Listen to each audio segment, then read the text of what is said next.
Let's talk about the major changes. All right, 90% of what the changes are in this legislation are cosmetic. We are changing, for reasons known best to the Minister, we are using different names for the same things that we already have. But under the current gross negligence provisions, the maximum fine for a company is 2.7 million. What is proposed and what's coming with industrial manslaughter is that shifts to a $10 million fine. That is the significant change in all of this legislation. It's not the basis of the duties, it's not the way that the case is prosecuted, that all really doesn't change. It's simply a shift in the dollar figure.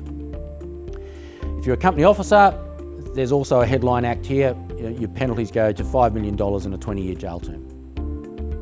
I doubt very much in my lifetime you'll see anybody get a 20-year jail term for industrial manslaughter. So this one here, this is if you have a breach of the Act that doesn't cause death or serious injury. The current fine is $1.5 million. That's going to shift to $1.8 million. So I don't know how significant that is in terms of motivating organisations. If you kill somebody at work, or if someone dies at work, it's probably a better way to express it. Current maximum penalty is $2 million. That's going to move to $3.5 million. So a $1.5 million jump. That's reasonable. So you put that into context. Criminal prosecution, breach of safety legislation, if it's a first offence and you plead guilty early, you're looking at somewhere between 15 and 25% of the maximum. Okay? That's just how it works. It's same sentencing principles that apply to any other criminal case. So the question becomes, if you say 25% of 2 million, what's that, 500,000, there you go. Okay, so that shifts to something else under 3.5 million. So the question becomes, how significant is that to an organisation? Particularly if you talk about small businesses, there'd be a lot of small businesses that would go broke if they got a $500,000 fine. So the fact that penalty's gone up doesn't make any difference really anyway. So some issues around that. But penalties are clearly the headline item of this legislation. Just to give you a sense of what that looks like, and this is interesting as well. The gross negligence provisions, which are now the industrial manslaughter provisions, or will be, came into effect in Western Australia in 2004, right, so 16 years ago. In those 16 years, there have been 421 fatalities in Western Australia and 1 completed gross negligence prosecution, right? And that was 2 months ago. 1. So I'm not sure what the compelling need is to shift to $10 million fines, because we haven't actually ever tested the fines that we currently have.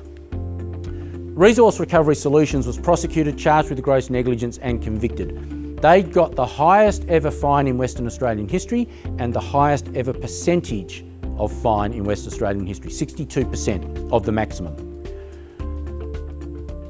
Their fine was $310,000 because the fatality occurred before 2018. In 2018, the penalties changed. So if that same offence and prosecution had have occurred after 2018, they're facing a $1.6 million fine. Now that's probably enough for most businesses. If it occurs under the industrial manslaughter provisions, they're talking about a $6.2 million fine. And I suspect no one in this room is keeping their doors open with a $6.2 million fine. Many of us would struggle with a $1.6 million fine. But that's the difference. If you want to get a sense of what it looks like at the moment, that's where we are. But we have never prosecuted anybody substantively under this. Okay? WorkSafe have got 3 years to decide whether to bring a prosecution. So these penalties came into effect in 2018, 19, 20, 21. We're not going to start seeing the impact of that legislation until after 2021. That's just the reality of how the system works. And yet, for some reason, we've decided we need to push this out and get new penalties.